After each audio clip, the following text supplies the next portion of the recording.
May isang simpleng kwento tungkol sa magtatay na mangingisda. Pero kapag naintindihan mo ang aral nito, maiintindihan mo rin kung bakit maraming content creator ang sumusuko agad habang ang iba naman ay nagtatagumpay.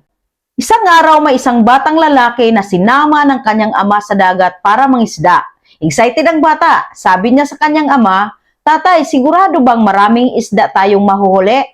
Ngumiti ang ama at sinabi, "Hindi mo sigurado kung marami, pero sigurado ako na may mahuhuli tayo kung hindi tayo titigil." Lumipas ang isang oras, wala pa silang nahuhuli. Lumipas ang 2 oras, wala pa rin. Nagsimulang mainip ang bata. Sabi niya, "Tatay, parang wala namang isda dito. Lipat na lang tayo o umuwi na lang tayo." Pero ang ama ay tahimik lang. Patuloy lang siyang naghahagis ng lambat. Pagkalipas ng ilang sandali, biglang may kumagat sa lambat. Hindi lang isa, kundi maraming isda. Nagulat ang bata at sinabi niya, "Tatay, ang dami pala dito. Buti hindi tayo umuwi." Ngumiti ang ama at sinabi, "Anak, ang isda ay hindi nahuhuli ng nagmamadali. Nahuhuli ito ng marunong maghintay." So anong koneksyon sa content creators? Alam mo, ganito rin ang buhay ng isang content creator. Sa simula, magpo-post ka ng video. Excited ka, iniisip mo baka mag-viral ito. Pero pagtingin mo ng views, 50 views lang. Minsan 20 views lang.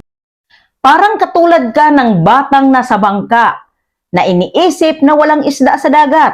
Kaya ang ginagawa ng iba, tumitigil agad. Humihinto sa paggawa ng content, nawawala ng gana, nawawala ng tiwala sa sarili. Pero ang mga nagiging successful na creator ay parang tatay sa kwento.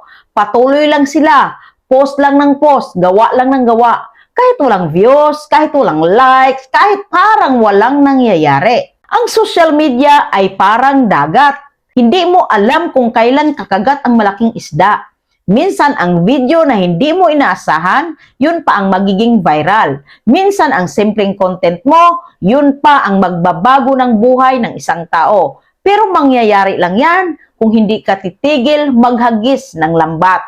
Kung ikaw ay content creator ngayon na mababa ang views, walang engagement, parang walang nangyayari, tandaan mo ang kwento ng magtatay na nangingisda, hindi sila umuwi agad. Hindi sila nagreklamo, hindi sila nagsabi na walang isda dito. Nagtiwala lang sila sa proseso. Baka ngayon pakiramdam mo walang nangyayari sa content mo. Pero tandaan mo ito, ang viral video mo, baka 1 o 2 post na lang ang layo. Ang breakthrough mo, baka paparating na. Kaya huwag kang tumigil. Maghagis ka lang ng lambat araw-araw. Gumawa ng content araw-araw. Dahil sa tamang panahon, hindi lang isang isda ang mahuhuli mo, kundi isang dagat ng oportunidad. Nagustuhan mo ba ang kwento at may natutunan ka ba? Paki-comment mo naman and see you in my next video, Kamagnet.